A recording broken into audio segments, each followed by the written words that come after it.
May I speak to you, and may we all hear in the name of God, the Holy and Undivided Trinity. Amen.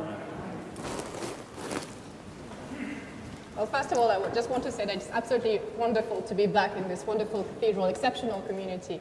And thanks to James for inviting me to do this. It's always a great pleasure to be with you all.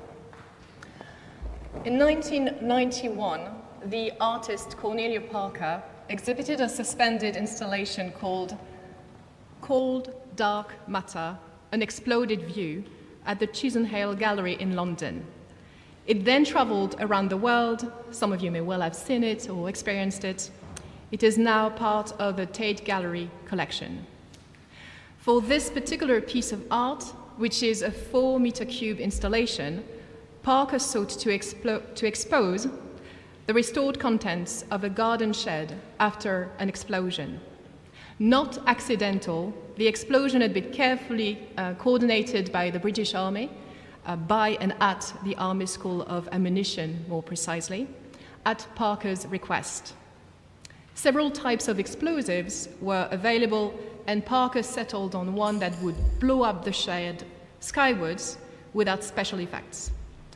The shade was especially made for this purpose, as Parker did not want to blow up what had belonged to somebody, would have been part of their life, and thus would have been biographical. She chose a garden shed, though, as it is an actual place, yet also a symbol, where we store personal objects, a history of things which we no longer use, yet which we can't quite throw away, with which we are not finished, not quite yet. Those things have been there for ages and are mostly sitting there, have dwelled in the shed, immovable, almost fossilized. Now, I know that we are in Paris, and it's unlikely that many of us would have a garden shed, but you may have somewhere in your home which has a similar function and symbolism, so think of that. The soldiers helped Parker find the pieces after the explosion, and some were simply never recovered. Suspended from the ceiling, as if held mid-explosion, the artwork stretches what was a split second into a lasting moment, frozen in time, and stills what moved in all directions much faster than the human eye could catch. The installation defies time and gravity. It challenges our sense of space and movement. Shattered, disfigured, twisted, entirely transformed, and for some revealed, such as the inside mechanisms which would have been hidden before, the fragments lose their aura of death and are given a new life through a powerful light bulb which is situated at the heart of the installation. The pieces cast shadows on the walls, and the spectator, able to walk around, can navigate the piece from within. While some of the objects gathered in the shed were ordinary tools or toys collected through friends, Parker added things of her own, such as a copy of Marcel Proust's Remembrance of Things Past, à la recherche du temps perdu. And the whole piece, in a way, is a quest to recover that instant, too short to be caught by the eye or memory, and to offer a reconstruction for contemplation, and offer it for contemplation. Parker commented, quote, "The shed looks like it was re-exploding, or perhaps coming back together again. So it's not the explosion, it's more the contemplation, the quiet contemplation of these things in the air. And because the things are in the air, they haven't got the pathos they would have if they were on the ground. It takes away that kind of pathos, which is there when you see a lot of debris on the ground after an explosion. Well, put it back in the air, and it's still got some life." In our gospel passage from Mark, where our translation has deed of power, the original Greek version is dynamin, which comes from dynamis, meaning power, which is sometimes translated as miracle. Dynamin gave us many words, dynamo, dynamic, adjectives, nouns, adverbs, you name them, and it also gave us dynamite. In his hometown, and because of people's unbelief, Jesus could not do any dynamite, any miracle, any deed of power, which is such a source of awe that it radically transforms people's lives. It restores their sight, makes the lame walk, cures people who have been suffering from hemorrhages for decades, as we heard last week. It even brings the dead back to life. So, no dynamite, none of it becomes possible, or almost. Indeed, Jesus does continue to cure people, but in the absence of belief on their end, the major difference from, say, the other examples we heard in previous weeks with people trusting that he could help is that the profound transformation is not taking place. A miracle is one thing, a powerful deed is one thing, an explosion is one thing, it is sudden, it is loud, it creates a powerful impression. Yet a miracle, the dynamite, the deed of power, is, as the Gospel of Mark often reminds us, not what really matters. And often, as you know, in Mark especially, Jesus asks people not to talk about these things, because they are not the point. The point was that people would be inspired to lead their lives differently afterwards, to restore and to heal.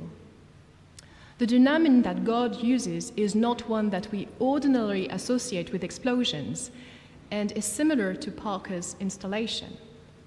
It puts pieces back together, not as they originally were, but so that they are given a new life and help us see what we could not see before.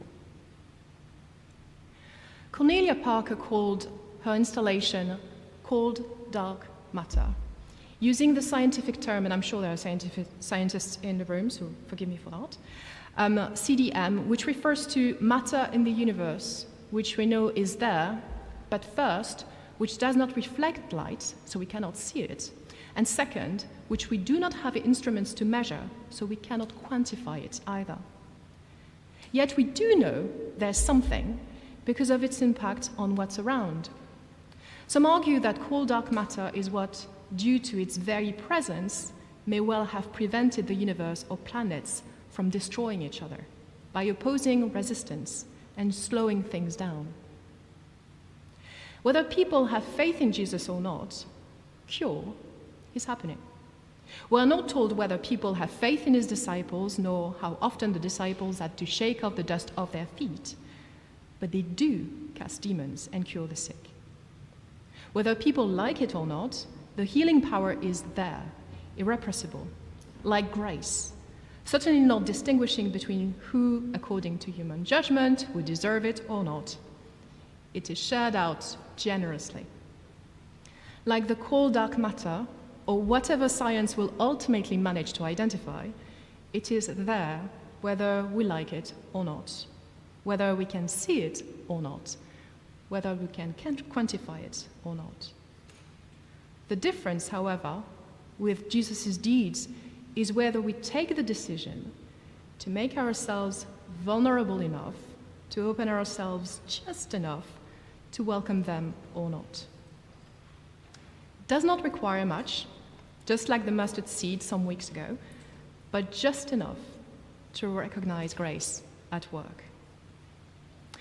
Now, we are all too aware of how saturated our societies are of significantly different forms of dunamin, of explosions, mostly destructive and deadly ones. Ukraine and Russia, Gaza, Israel, Palestine, Yemen, Sudan. Dynamite and doom rhetoric in political speeches. Catastrophizing rhetoric and plain lies which only aim at stirring fear in us and anger and draw human beings further apart. Human beings who actually have more in common deep down than they are different. So you need a good deal of dynamite repeatedly to shatter that sense of commonality, of likeness, of shared life, of solidarity. Yet, equally, it's that dunamin of God, of grace, that can pull us back together, help us see things anew, and participate in healing, the long process of healing for a long lasting impact.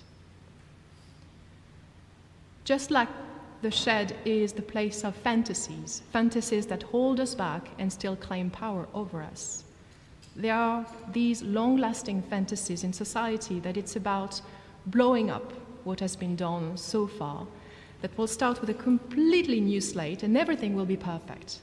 Blowing it up is all that matters. Deep down, we know that this is not true, and that we don't get rid of our history or past or deeply embedded systems just like that. Parker's installation instead shows that while some things were indeed never recovered and were probably destroyed, the vast majority was not. And she invites us to stare at them, to contemplate them. What do we do with them? The dunamin of God is relentless, constantly happening, and is what sustains us. It is so powerful that it can prompt a deep shift in our lives, can free us from past things which had come to enslave us. Yet it does not get rid of things, or people for that matter. Instead, it helps us reorder them, see them anew. It invites us to join the dunamin, the movement, the power, and do deeds of power and miracles as well, to heal and give new life.